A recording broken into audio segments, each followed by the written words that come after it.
Praise God. Hallelujah. Purihin ng Panginoon sapagkat tayo muli ay narito upang magkaisa at magsama-sama as we gathered as one church to utter our worship and praises to God alone. Amen? And it's really wonderful days that we had in the past. I know some of you and even mine are have been that struggling week.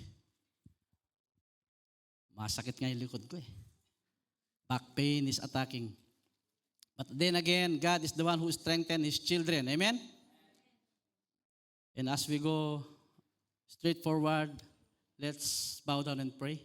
Hallelujah. Heavenly Father, once again, we thank you, Lord God, for today allowing us to be in this place, gathering before you, humbling ourselves, our heart, bowing down and kneeling down our hearts before you, Lord God, to worship you, to honor you only, Lord God. For truly, Lord God, you are the one who deserves every worship of your created people. And thank you, Father God, for this wonderful day that you have given us. Strengthen us, Lord God, and bring us, Lord God, your message. Hide me behind your cross, that you only be the one be exalted today, and your name be glorified as your people will worship you in spirit and in truth. Thank you, O God, in Jesus' name. Amen. As we had a short series brought to us by Pastor Jong in Matthew 24 and 25, titling, Always Be Ready. Amen? And we will wrap up today as I go through in Matthew 24 as well, and bringing this Ephesians chapter 4, 1 to 6. And it's a wonderful message that really what is lies ahead to us as believers of Christ and followers of Christ dealing with these situations, left and right, where some of which people of God telling us, is this the last days? We don't know yet. Amen? The strong message of being watchful all the time, as no one knows the Lord Jesus Christ will come back. Even the Son. And to wrap up this message, I titled this sermon, The Preparation of the Church, citing Ephesians chapter 4, verse 1 to 6. First of all, we have to understand why the Lord Jesus Christ revealed the message of Matthew chapter 24. And in principle to His disciples and all believers, this serious as should be. In fact, Matthew 24 is one of the messages in the Bible that being misunderstood. Many is arguing about when will be the tribulation comes and everything in it. But in summary of it, Christ wants us to be always ready as He comes like a thief. Apostle Paul wrote this book of Ephesians to expand further our horizon about preparation, that we might understand better what is the dimension of God's eternal purpose and grace, come to appreciate the high God, the high goals given to us by God, set for the church. In Paul writings in Ephesians has two parts. Ang Ephesians has 6 chapters. Pag binasa mo nga one chapter in a day, before Sunday you will finish it. It's a short book of epistle as he divided into 2. Chapter 1 to 3 speaks about God's ultimate plan about His redemptive program. To understand God's way of reconciliation to Himself and the mystery of His plan. And with a sequence of statement about God's blessing with a remarkable variety of experience and statement in it with His wisdom. And the other 3 chapters emphasizes that we have been saved not only for our personal benefits, but also to bring praise and glory to God to the extent that we should always walking in the light and fighting darkness. And in the climax, in God's purpose, when the times comes, when we all children of God reach the fulfillment, which is the church, is bring all things as united under Christ. Amen? So we have to recall about what Pastor Jong exhorted in the past sermons as he preached that we believer is in purpose to please God. Please God in every way of our lives and to maintain with consistent commitment to His covenant that we will be like the wise virgins fully ready of waiting when the Lord comes.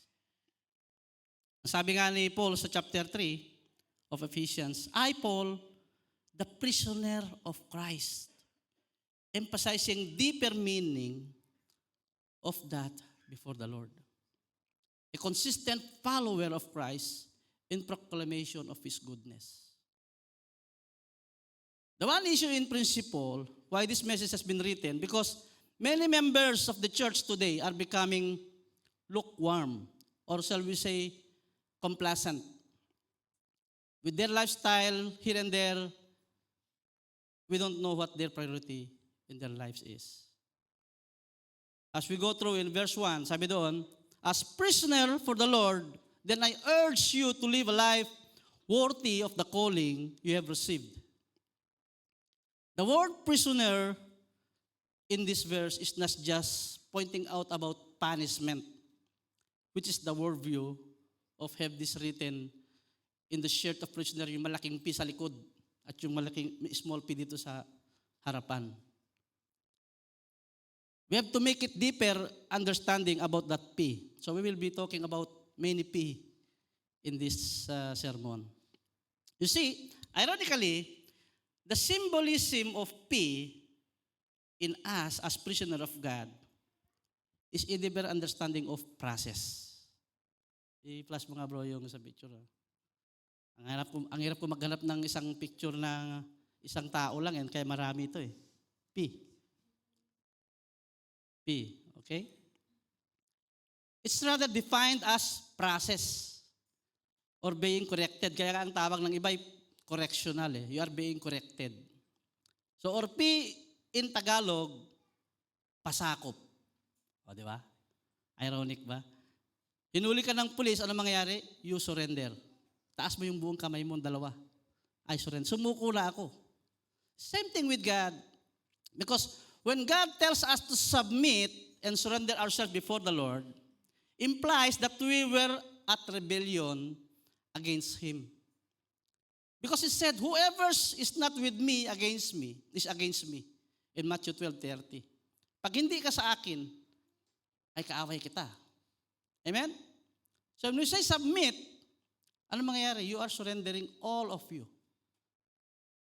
And when we surrender to God, the whole we are, as Paul described himself as prisoner for the Lord, Paul defined himself to be a slave to Christ. Pastor Jong exhausted that in his last message. That as a slave of Christ, the only principle is for you to please God. Nothing else. Amen? It's not just because we want to be improved. But when you are being in Christ, the old has gone. The new has come. The transformation begins. And the purpose of God will be revealed in your life to exalt Him all the more. Now that we are being in a purpose, we ought to live a life worthy of the calling we received. He made us valuable again. We were filthy rags before God. But now, because He redeemed us with His blood, we are now valuable in the eyes of God. Now that we are under process, God is refining us like a gold for us to be pure as a 24-karat gold. We have to realize the vision given to us by God, as we call it perspective, the view in righteous of the Holy God. And Apostle Paul, not just telling us to live a life worthy of the calling we received, rather, he is urging us, he is urging the church. While we are on earth, being urged to live a life worthy in this interim period that given by God, to focus ourselves in eternal things with God. So we have to visualize what God is set for us in the vineyard that will be called worthy of His calling. Amen? So lots of preparations has to be made. And for us to be ready when the Lord comes. Verse 2 says, be completely humble and gentle. Be patient, bearing with one another in love. The first two words are completely humble and gentle. Ano ba ibig sabihin ng humble?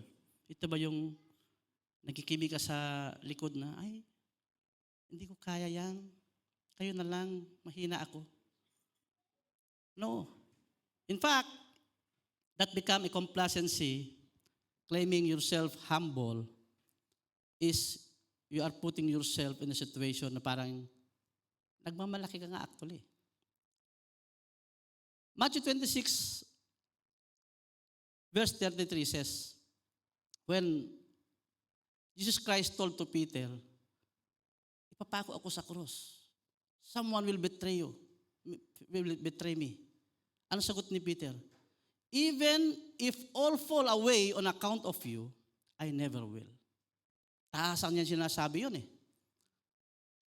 But again, we know the fact that Peter denied Jesus Christ 3 times. That hurts. Yung malaman mo ikaw ay kayang-kaya mong gawin to, bandang huli babagsak ka. That's why the Lord told Peter, even Satan asked the Lord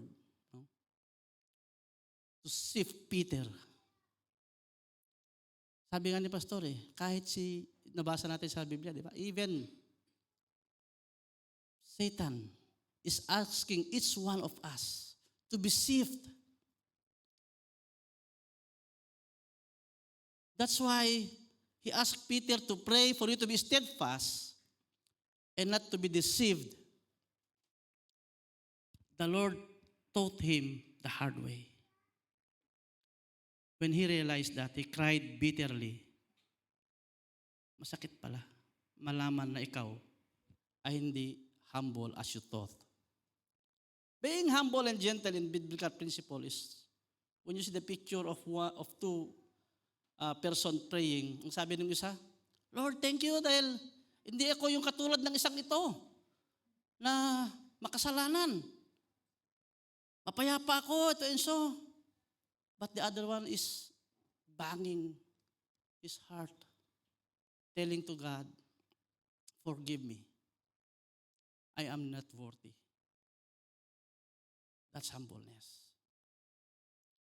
That we, children of God, will always see the grace and mercy above all sa ating buhay. Kung kaya't nagagawa natin ang mga bagay-bagay. All these efforts and opportunities and successes that we have should be giving glory to God alone, not for us to be exalted.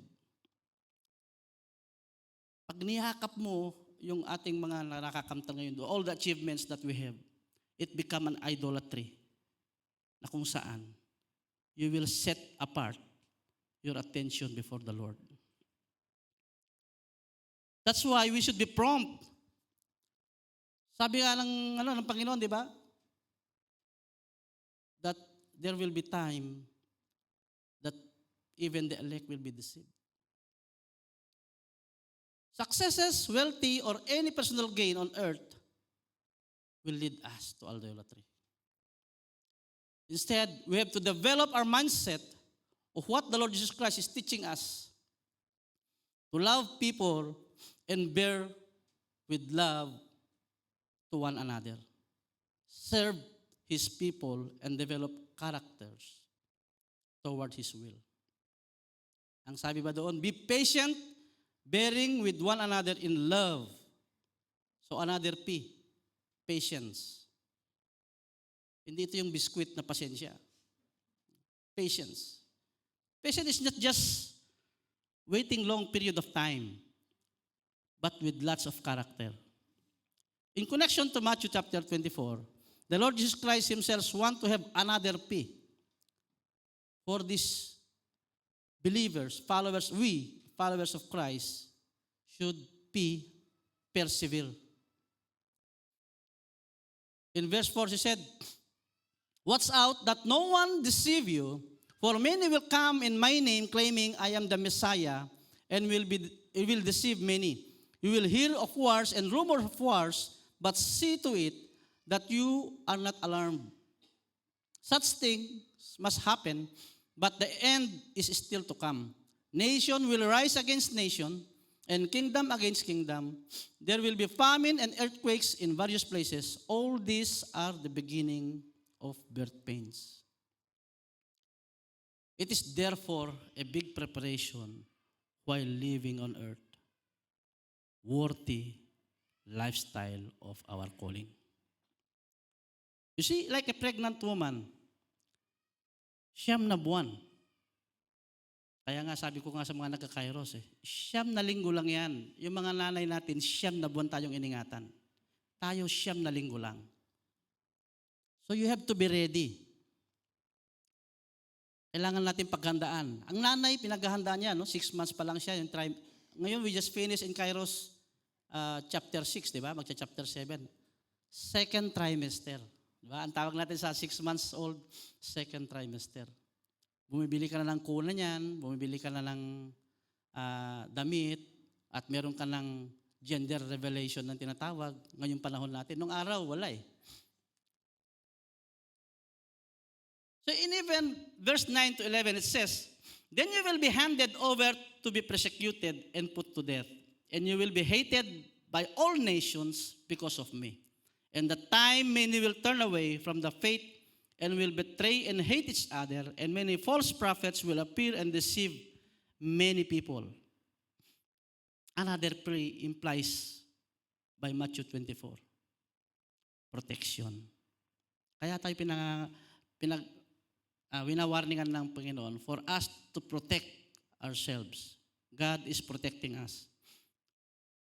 Sabi niya, if those days had not been cut short, no one would survive. But for the sake of the elect, those days will be shortened. At the time, if anyone says to you, look, here is the Messiah, or there He is, do not believe it. For false messiahs and false prophets will appear and perform great signs and wonders to deceive you, if possible, even the elect. See, I have told you ahead of time. Sinabi sa atin ng Panginoon ito, even sa kanyang disciples, ahead of time, for us to be prepared and be protected. For us not to be crushed by our enemy. That's why Jesus Christ, when He is about to be betrayed, He went back to His disciple and urged them to pray. Matthew 26, verse 40 to 41. Sabi doon, then He turned to His disciple and found them sleeping. May natutulog ba sa atin ngayon? Gising. Sabi niya doon, couldn't you men keep watch with me for 1 hour? He asked Peter, watch and pray so that you will not fall into temptation. The spirit is willing, but the flesh is weak. You see, in bearing with one another, with love, gisingin mo yung katabi mo, natutulog eh. For him to be ready. As chapter 4 of 1 John is the same message as this, to get into deeper understanding of loving one another. And it is the medium to accept people, even those who are hard ones, yung mga mahihirap tanggapin. As we considered ourselves maturing before the Lord in His Spirit, the principle is not in ourselves anymore. It's not our self-gain. Rather, it is a commitment to what God is giving to us to do in the ministry, to getting into high standard of commitment, setting aside our pride, setting aside ourselves. We should see that love should not be driven by emotions. Ako, hindi ko ramdam na mahal kita eh. Oo. It's a commitment. It's a decision making. Nung naging asawa mo yung asawa mo, hindi actually mahal mo yan dahil feeling mo lang. It should be a lifetime commitment. When you set your feet before the Lord to serve Him, it should be a commitment. Set your feet. It's not about emotion. Emotion tends us to grow weary. Mapapagod tayo kung emosyon lang ang naging driven force ng ating paninilbi sa Panginoon. Instead, we should grow spiritually to God, setting ourselves, be committed. Kung 9 weeks yan, let it be 9 weeks. I will finish the course. Kung 9 years yan, let it be 9 years. I will finish the course. You see, in verse 3, sabi doon, make every effort to keep the unity of the Spirit through the band of peace. Let's talk about this.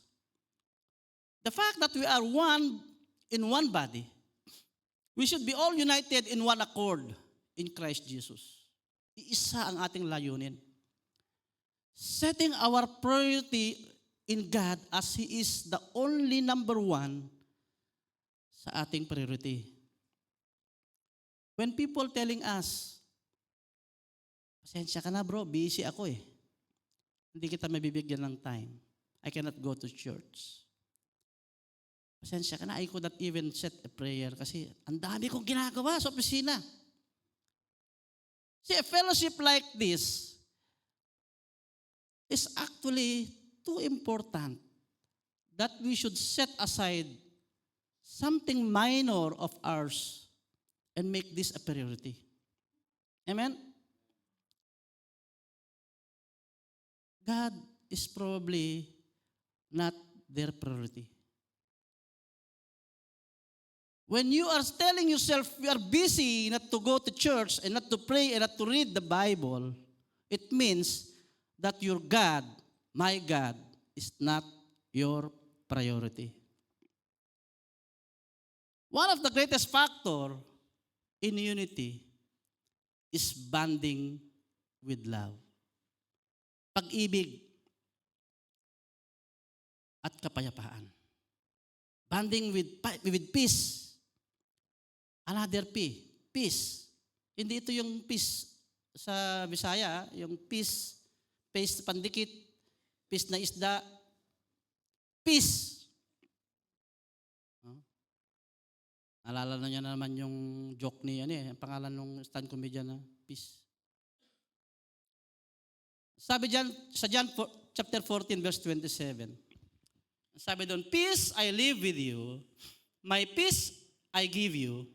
I do not give to you as the words give. Do not let your hearts be troubled and do not be afraid. Ano ba yung peace? Ano ba yung kapayapaan na ito na pinapakita sa Panginoon? Ito ba yung mahimbing ka na walang maingay? Ito ba yung para bang patayin mo lahat at ikaw ay matutulog, madilim, tahimik? Peace? No. It is a commitment with God, having a full focus to Him, that He is the one giving you that peace na hindi ka nayayanig sa mga sitwasyon na nangyayari sa buhay mo. With humbleness and gentleness, this bring us to be able to give efforts in keeping us at peace with our brethren. Uniting us as one body, the body of Christ, as we always be patiently in love to Him. Amen? We have to remember the deception, the scheme of the enemy. Ano ba yung ginagawa ng devil?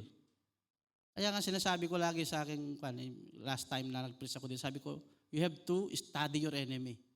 Ano ba yung mga ginagawa niya? The number one target of the enemy is for us to be scattered na hindi tayo nag-unite na katulad dito. Dadaling ka niya sa mall, dadaling ka niya sa kung saan-saan para hindi ka makasama sa isang pagpupulong na katulad nito. You remember yung sample ng one flock na ang lion ay naghahanda lang. Pag humiwalay ka, patay ka. Ikaw ang target. So this is the warning.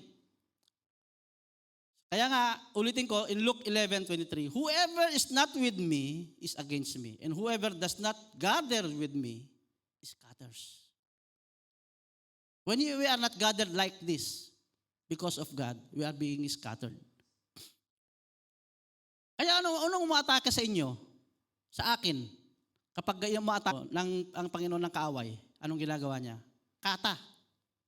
No? Hindi yung kata ng karate. Katamaran magsimba, katamaran manalangin, katamaran mag-fellowship. KKK. The deception of the enemy is to discourage you. Huwag ka nang pumunta. Patulog ka na lang. Magpagaling ka. You see, Matthew chapter 24, verse 9 to 13 says, then you will be handed over to be persecuted and put to death, and you will be hated by all nations because of me. At the time, many will turn away from the faith and will betray and hate each other, and many false prophets will appear and deceive many people because of the increase of wickedness. The love of most will grow cold. Manlalamig. But the one who stands firm to the end will be saved. Paghandaan natin yan, mga kapatid. People will create excuses and alibis. Kapag ikaw nandun na sa posisyon na nag-aalibay ka na nag-excuse ka, teka, manalamin nga ako. Ano ito nangyayari sa akin? You have to be prompt. You see, I'm not telling that going to church is automatically saved. But worse, not going to church also tends you to be lukewarm.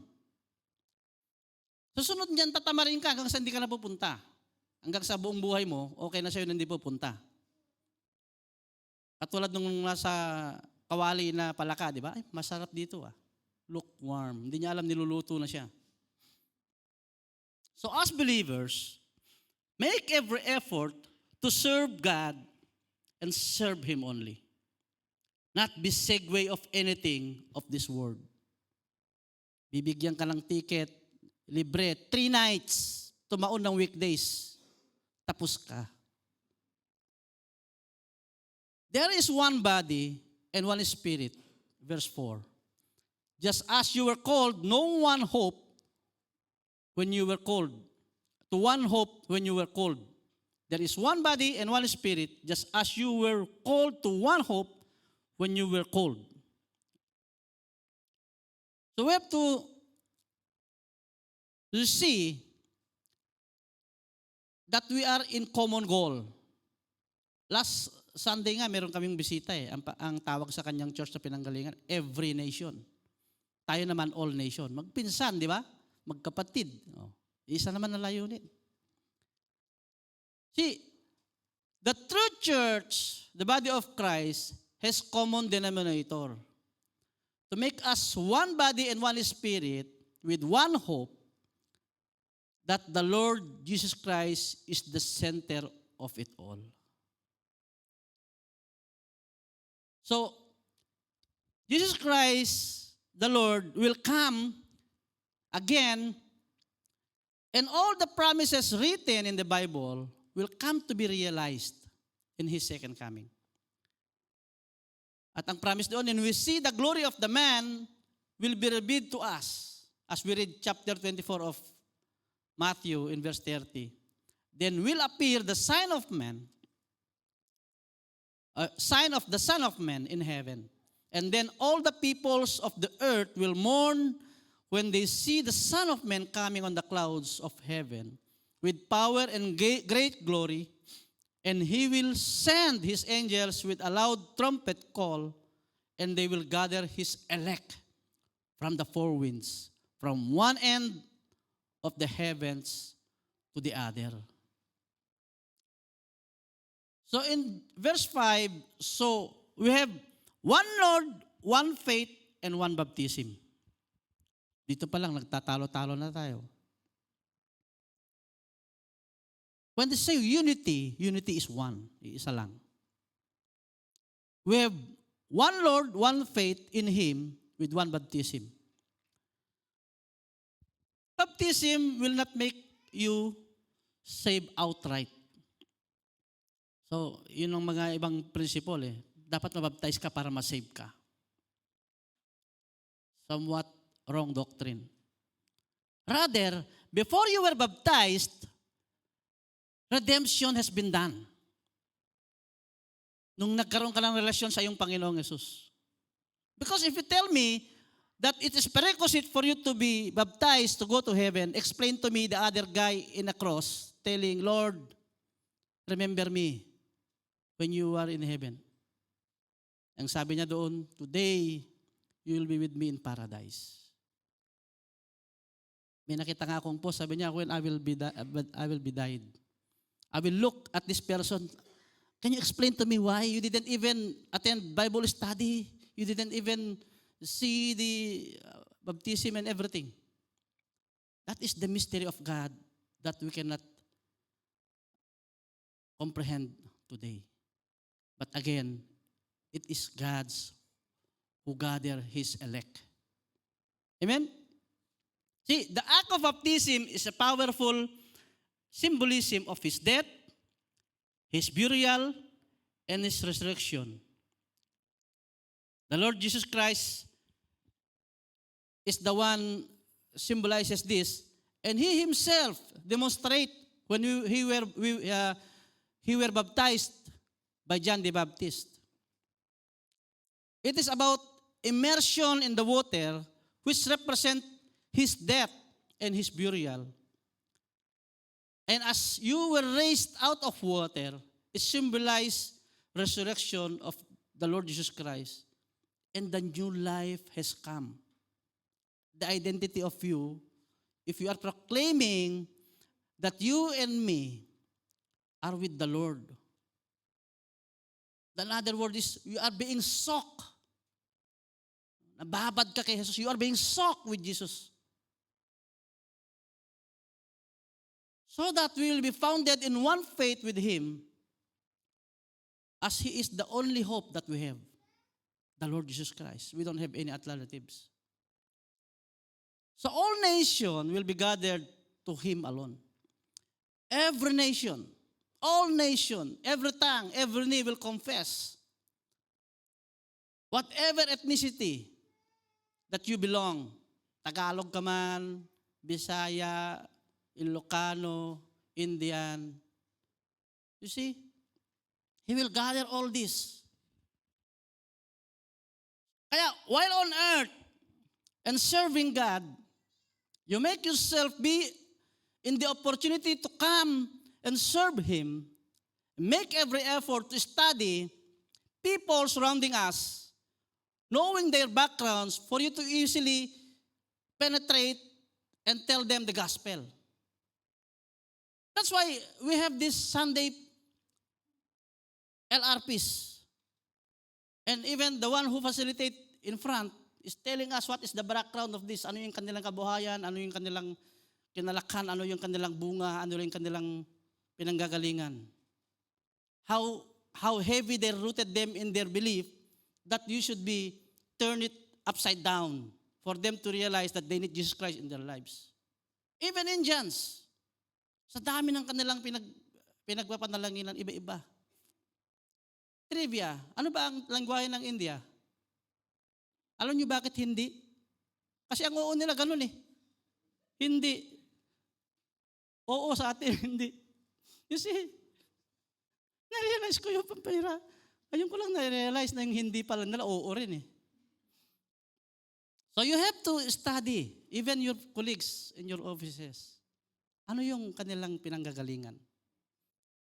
For you to be easily connect. Hindi lang yung diretso ka na ito lang yung alam mong the way how to proclaim the gospel, ito lang yun. You have to study. The strategy is different from one man to another. You see, it means, ano ba yung natitirang gawain natin? Last Sunday, we have this introduction. Ano ba yung title natin? Task remaining. Pag sinabi mong remaining, ano pa ba yung natitira? Di ba? Usually, ang natitira, konti na lang yan. Pero when we see the 6,900 people groups, ito huge to work on. Ang dami nito. 6,900, my goodness. Madami-dami tayong aabutin. But then again, we should urge ourselves to be part of the redemptive program of God. In some ways, we should be. So, let us do what God is telling us to do. For us to move forward in His kingdom, we have to kneel down and pray and seek God's willingness for what part we have to play in this redemptive program. And in verses, sabi doon, one God and one Father of all, who is over all and through all and in all. Lahat. The praise one God, Father of all, who is over all and through all in all. In Ephesians 4:6 is a passage of encouragement. Encourage believers to live in unity in peace with one another. The phrase refers to Christians believers with one God who is the Father of all, that who believes in Him should not perish. This is the principle that we will be gathered around with Him as one. Kahit ano pang denomination meron ka, with the same God that we believe in when we worship. The passage emphasizes the universality of God's fatherhood and sovereignty among the church, which extend to all humanity. It is also highlight the importance of unity among believers who are called children of the same God. So while we are in this interim period, the Lord is keeping us and reminding us with another P. Pray. Have time to pray. I was encouraged by Pastor, kung natatraffic ka man, with 1 hour, 2 hours going to your work, mag-isa ka sa sasakyan, make it to a point that you communicate to God. Namnamin mo yung presensya ng Panginoon. Sabi doon in Ephesians chapter 6 verse 18, and pray in the Spirit in all occasions with all kinds of prayer and requests. With this in mind, be alert and always keep on praying for the Lord's people. So this again to remind us, ipanalangin mo yung kapwa-tao. You see, God desires the church to persevere till the end. Grow in spirit, be mature, and live a life worthy of the calling given to you and me by the Lord. The description of unity in church is where the principle of God in the church, as we come to reach the fullness, and He comes. See, let's read chapter 17 of John, starting from 13. Sabi na doon, I am coming to you now, but I say this thing while I am still in the world, so that they may have the full measure of joy within them. I have given them your word, and the word has hated them, for they are not of the world, any more that I am of the world. They are not of the world, even as I am not of it. Sanctify them, the truth, your word is truth. As you sent me into the world, I have sent them into the world. We have been sent, my brothers and sisters. For them I sanctify myself, that they may too may be truly sanctified. And verse 20, my prayer is not for them alone. Listen to this. I pray also for those who will believe in me through their message, that all of them may be one. Sabi niya, Father, just as you are in me and I am in you, may they also be in us, so that the world may believe that you have sent me. I have given them the glory that you gave me, that may be one as we are one. This is the desire of God, for us to be united in one spirit, the church as one body of Christ, and be with Him forever and ever in heaven. And as I continue in Matthew 24:31, and He will send His angels in a loud trumpet call, and they will gather His elect from the four winds, that one end of the heavens to the other. You see, this is the seed of Abraham, who have been chosen before the foundation of the world. As God knew, they would turn to Jesus. Itong mga tao na wala pa sa Panginoon. Pero they will be the one to be part of the body. It is the same thing that the principle of Great Commission in Matthew 28, verse 18 to 20, that we used to proclaim. And that's also written in Matthew 24, verse 14. Sabi niya doon, and this gospel of the kingdom will be preached in the whole world as a testimony to all nations, and the end will come. Hanggang ngayon nga, hindi ko ma-realize dun sa napunta namin ni Pastor yung example niya, bote ng Coca-Cola, nakarating sa lupalop ng daigdig. Bakit ang salita ng Diyos ay hindi pa? You see, and all of members of the body of Christ, Jews and Gentile alike, will meet God as one in heaven. As we read Revelation 7, 9 to 10. Sabi dun, after this I look, and there before me a great multitude that no one could count, from every nation, tribe, people, and language, standing before the throne and before the Lamb. They were wearing white robes and were holding palm branches in their hands, and they cried out in a loud voice, salvation belongs to our God who sits on the throne and to the Lamb. And all the angels were standing around the throne, around the elders and the four living creatures. They fell down on their faces before the throne and worshiped God, saying, Amen. Praise and glory and wisdom and thanks and honor and power and strength be to our Father forever and ever. Amen. Again, we should be always ready for His coming. Kung hindi man ngayon sa generasyon natin, let it be.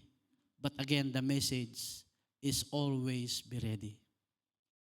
That's why the last P that we are about to say is praise and worship.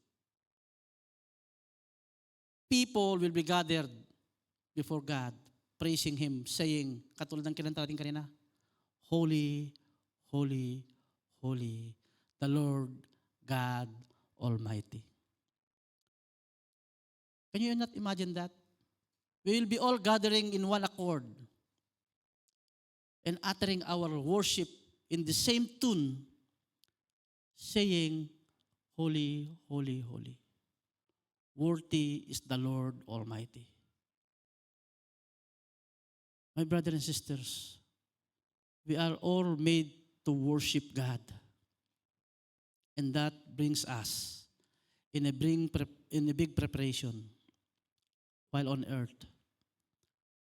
That we will be always be ready, preparing everything for the ultimate goal, that every believer of Christ be with him forever and ever. Amen po. Let's pray. Heavenly Father, once again, we thank you, Lord God, allowing us always as this situation that we have now to gather before you as one and united body of Christ, to worship you in one accord, Lord God, uttering our worship as you are holy. We thank you, Father, for all the sustenance that you are giving to each one of us, giving us strength in every way, in every struggles that we undertake, Panginoon, Lord God. You are the one who give us strength. Without you, we are nothing. Without you, we cannot do anything. Because you are the one who sustain us. You are the one who give us hope. And truly, Lord, that all the promises that you have given us will be fulfilled when you come. Thank you, O God. May you strengthen us and all those who seek brethren of us, Panginoon. Ay patuloy mo pang bigyan naman ng kalunasan sa kanilang mga sakit. And for us to be realized that you are the only one who can help people. And again, to gather your people. Help us to mature in spirit. Help us to grow with the principle for us to be ready and with one accord of unity to worship you forever and ever. Amen.